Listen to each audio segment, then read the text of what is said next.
దీర్ఘకాల వ్యాధులకు 20 ఏళ్ల అనుభవం ఉన్న అత్యుత్తమ హోమియోపతి వైద్యం మాస్టర్ హోమియోపతి. నమస్తే అమ్మా.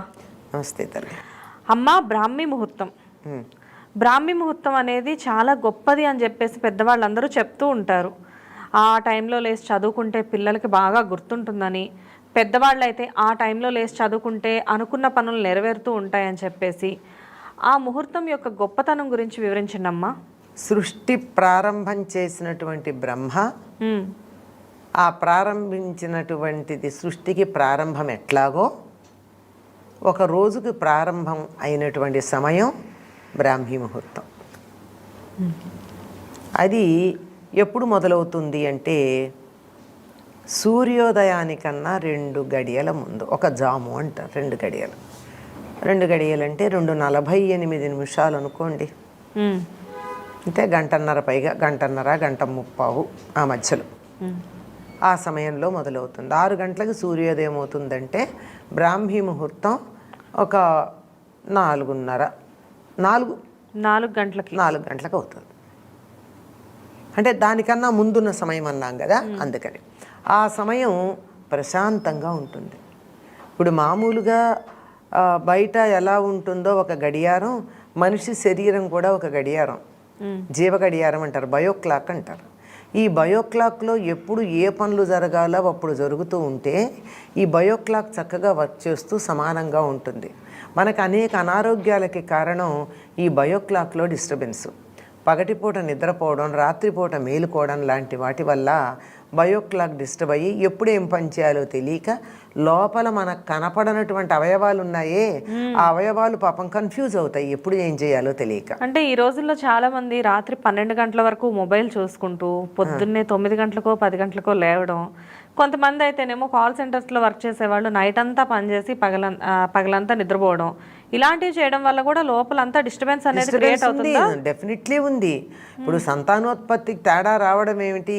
ఇందులో పనిచేసే వాళ్ళకి, కాల్ సెంటర్లో చేసే వాళ్ళకి, ఎంఎన్సీల్లో చేసే వాళ్ళకి సంతానం కలగకపోవడానికి కారణం ఏమిటంటే ఇంతే, బయోక్లాక్ డిస్టర్బెన్సే. ఇట్స్ సైకిల్స్ అన్నీ ఇద్దరివి కూడా దెబ్బతింటాయి. అందువల్ల సంతానం కలగడంలో ఆలస్యం అవుతుంది. ఇది బాగా డాక్టర్లు చెప్తుంది. ఇదే కాదు, శరీరంలో కూడా ఒక్కొక్క అవయవం ఒక్కొక్క సమయంలో బాగా పనిచేసేటట్టుగా సెట్ చేయబడింది ఒక గొప్ప యంత్రం సమయానుకూలంగా. మరి దాంట్లో తేడా వస్తుంది. ఈ సరైనటువంటిది ఏమిటంటే 3:30-4 గంటలకు నిద్ర లేవడం అన్నది సహజమైనటువంటి లక్షణం. రోజు యొక్క ప్రారంభం అప్పుడు. మీరు గమనించినట్టయితే చంటి పిల్లలు ఇంట్లో ఉంటే 4 గంటలకు డెఫినెట్లీ లేస్తారు. పక్షులు అవి కూడా 4:30 ప్రాంతాలు లేస్తాయి.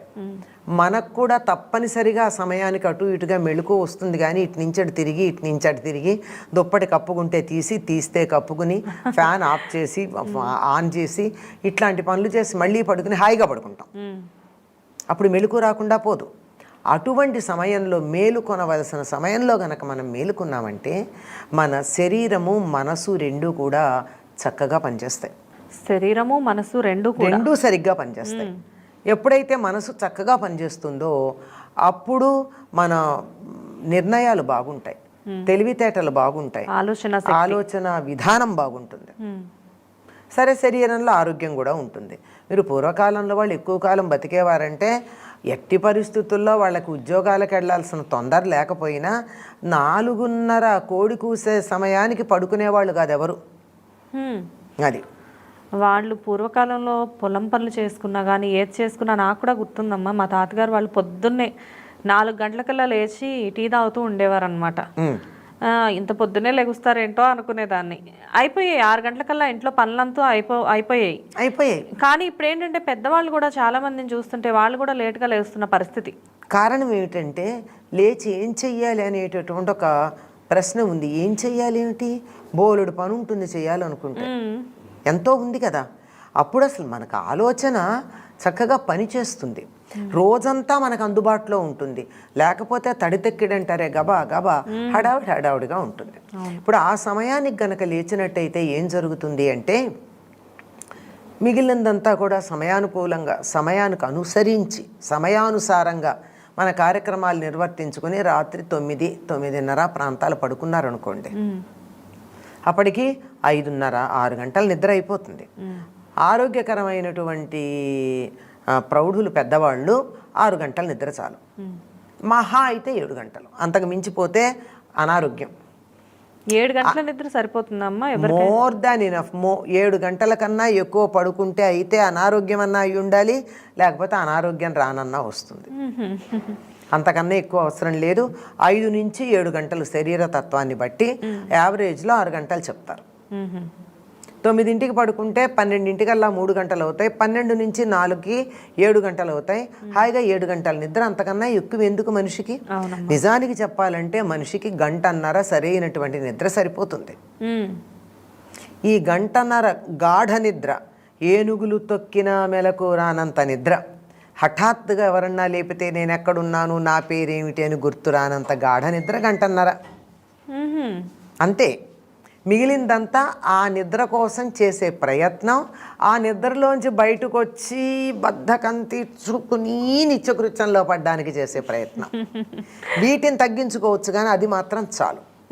గట్టిగా 1.5 గంటన్నర పోనీ 2 గంటలు వేసుకుందాం మనలాంటి వాళ్ళకి.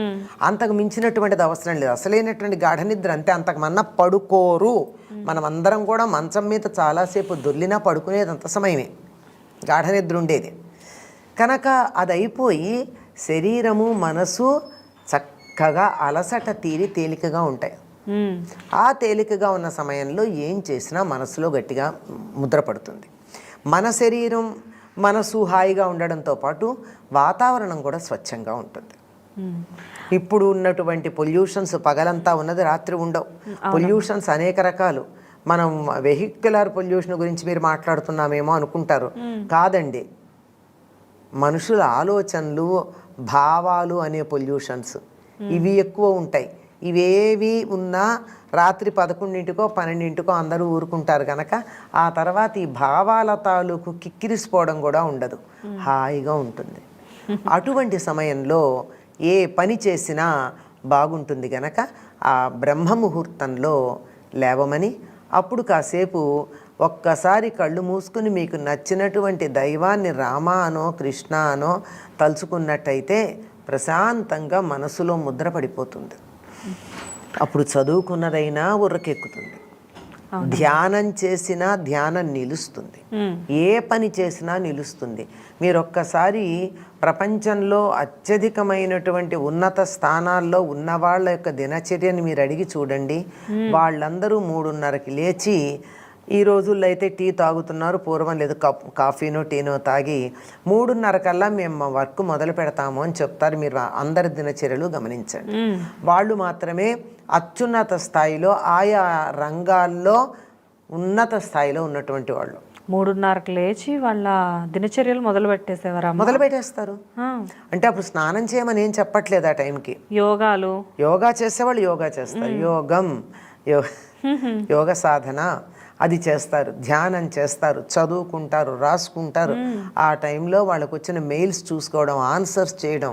అప్పుడు ఎంత క్రిస్టల్ క్లియర్గా మైండ్ ఉంటుందంటే ఇతరుల భావాలు, నెగిటివ్ థాట్స్ ఇట్లాంటివేవి వచ్చి డిస్టర్బ్ చేయవు గనక తన మనస్సులో స్పష్టంగా తనకేమున్నాయో వాటిని గురించి వ్యక్తీకరించడానికి వీలవుతుంది.